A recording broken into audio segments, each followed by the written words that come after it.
Hello everyone, সকলকে স্বাগত জানাচ্ছি আজকের 174তম এপিসোডে। কেমন আছো সবাই? আশা করছি সবাই খুব ভালো আছো। আজ অনেক দিন পর আবার ঘটনা শোনাতে চলেছি। একটা নতুন চ্যানেল আসতে চলেছে আমার, সেই কাজে একটু ব্যস্ত ছিলাম, ওই জন্য ঘটনা দিতে পারিনি। তো আজ তোমাদের জন্য অসাধারণ একটি ঘটনা রয়েছে। তো তোমরা কে কোথা থেকে আজকে ঘটনা শুনছো অবশ্যই আমাকে কমেন্ট করে জানিয়ে ফেলো। আজ এক সপ্তাহ আমাদের এখানে একভাবে বৃষ্টি হচ্ছে। ভেবেছিলাম ভালো একটা ঘটনা তোমাদের উপহার দেব। দেখলাম আগের দিনের ঘটনায় তোমরা কেউ তেমন লাইক করোনি। লাইক না করলে এনার্জি পাওয়া যায় না ঠিক মতো। তো আজকে চটপট লাইক করে ফেলো এপিসোডটায়। আজ তোমাদের জন্য আমি কলকাতার একটি ফেমাস জায়গার ঘটনা নিয়ে হাজির হয়েছি। ঘটনাটি রবীন্দ্র সরোবর মেট্রো স্টেশনকে নিয়ে। আর তোমরা অনেকেই শুনে থাকবে যে ওই মেট্রো স্টেশন নাকি হন্টেড। মাঝে মধ্যে অনেকেই ওখানে ভূত দেখে থাকেন। এই স্টেশনেই এক ব্যক্তির সাথে একটি ভৌতিক ঘটনা ঘটেছে এই কদিন আগেই। উনি সেই ঘটনাই আমাদের শেয়ার করেছেন। তো চলুন শুনে নিই আজকের ঘটনা।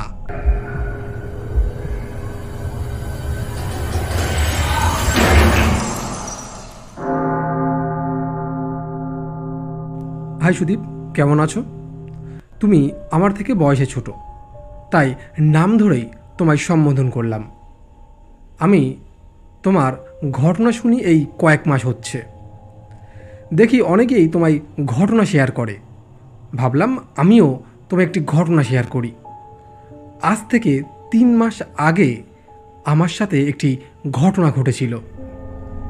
এর আগে আমি ভূতে বিশ্বাস করতাম না, কিন্তু এই ঘটনার পর থেকে আমার অলৌকিক বা পরলৌকিক কিছু যে একটা আছে তাতে বিশ্বাস হয়েছে।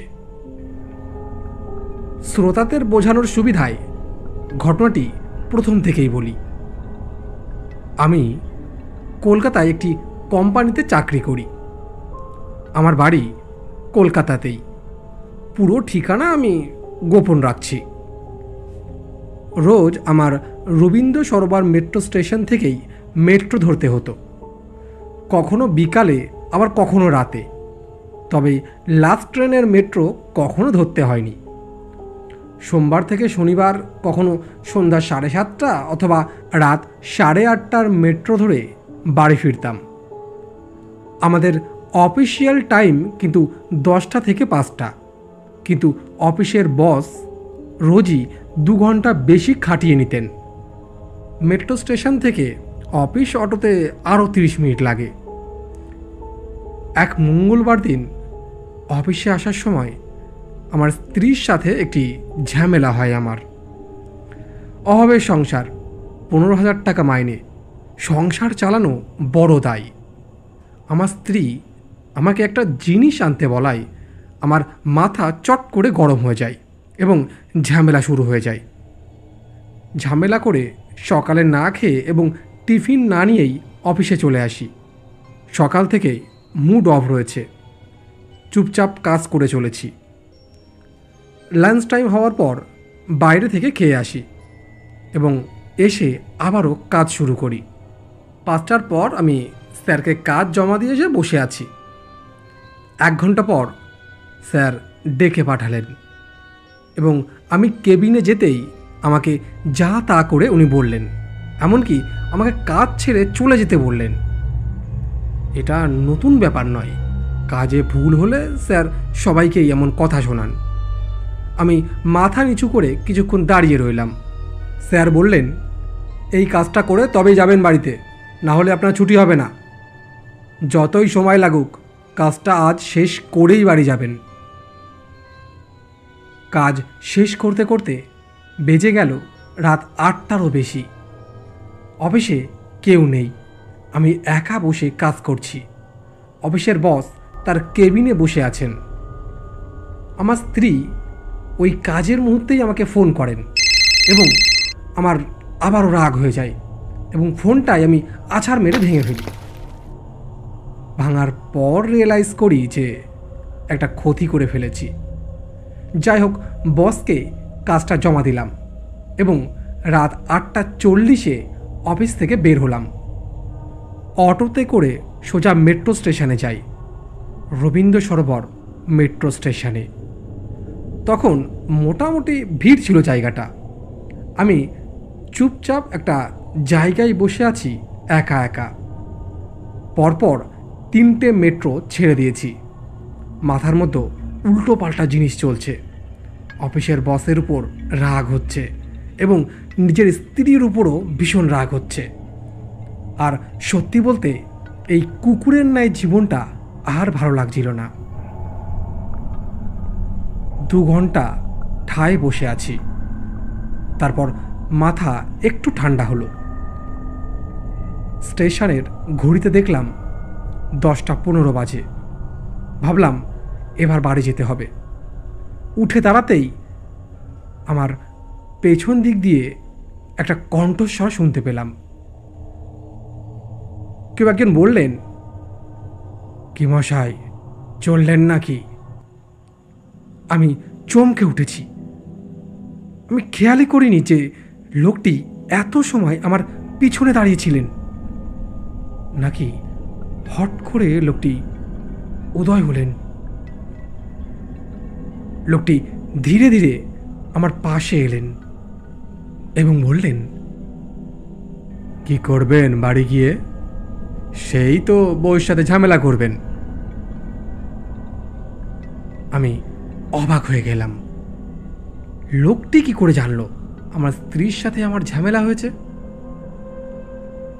তারপর লোকটি আবারও বললেন, কি জীবন বলুন আপনার?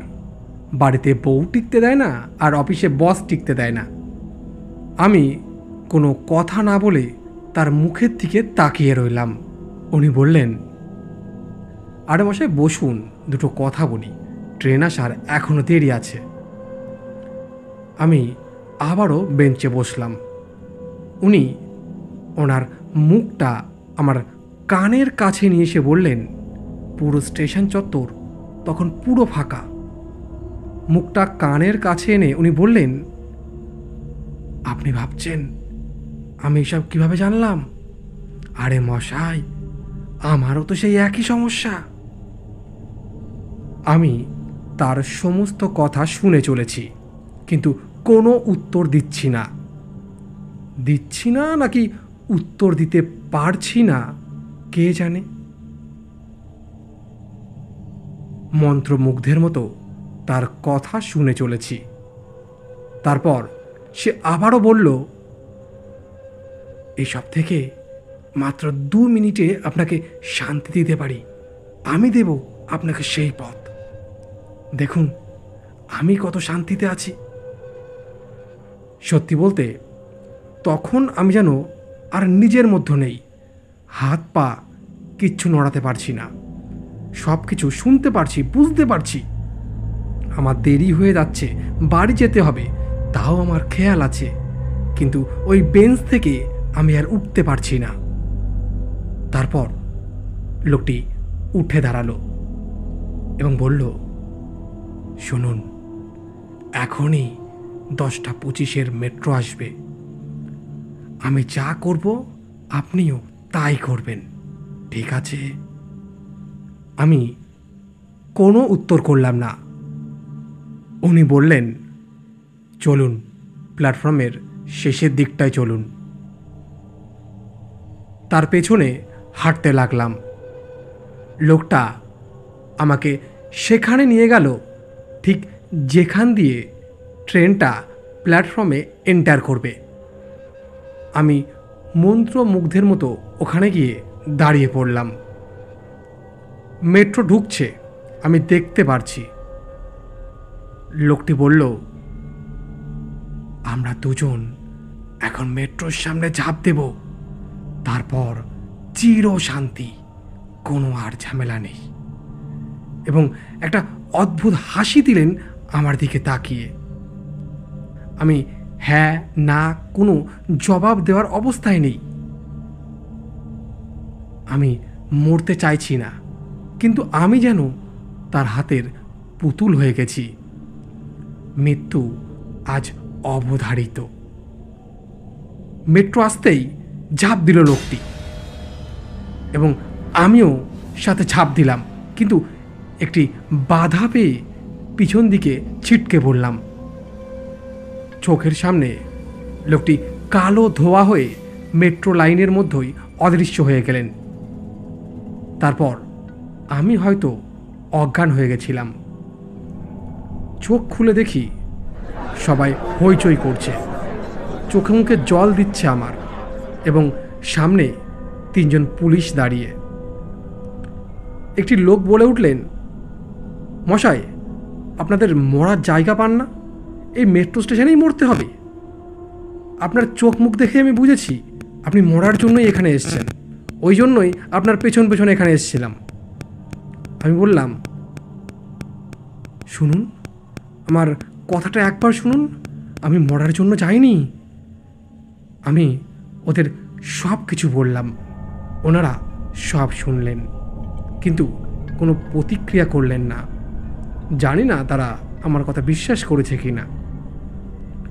পুলিশ আমার বাড়ির নাম্বার নিলেন এবং আমার স্ত্রীকে ফোন করলেন। আমার স্ত্রী এসে আমাকে বাড়ি নিয়ে গেলেন। তো এই ছিল আমার সাথে ঘটা একটা ভৌতিক ঘটনা। এটাকে ভৌতিক বলবো নাকি অলৌকিক, এটার কোনো ভাষা আমার কাছে নেই। ঘটনাটা যদি ভালো লাগে অবশ্যই ঘটনাটা সিলেক্ট করো। তো এই ছিল ঘটনাটা তোমাদের কেমন লাগলো অবশ্যই তোমরা কমেন্ট করে জানিয়ে দিতে পারো। তোমরাও যদি চাও ঘটনা পাঠাতে তোমরা ইমেল করতে পারো, অথবা তোমরা হোয়াটসঅ্যাপে ঘটনা পাঠাতে পারো। তো তোমাদের সাথেও যদি ঘটে থাকে কোনো ভৌতিক ঘটনা, তোমরা অতি শীঘ্র আমাদের কাছে পাঠিয়ে দিতে পারো। তো আজ এখানেই বিদায় নিচ্ছি। দেখা হচ্ছে পরের এপিসোডে আবারও কোনো সত্য ভৌতিক ঘটনা নিয়ে।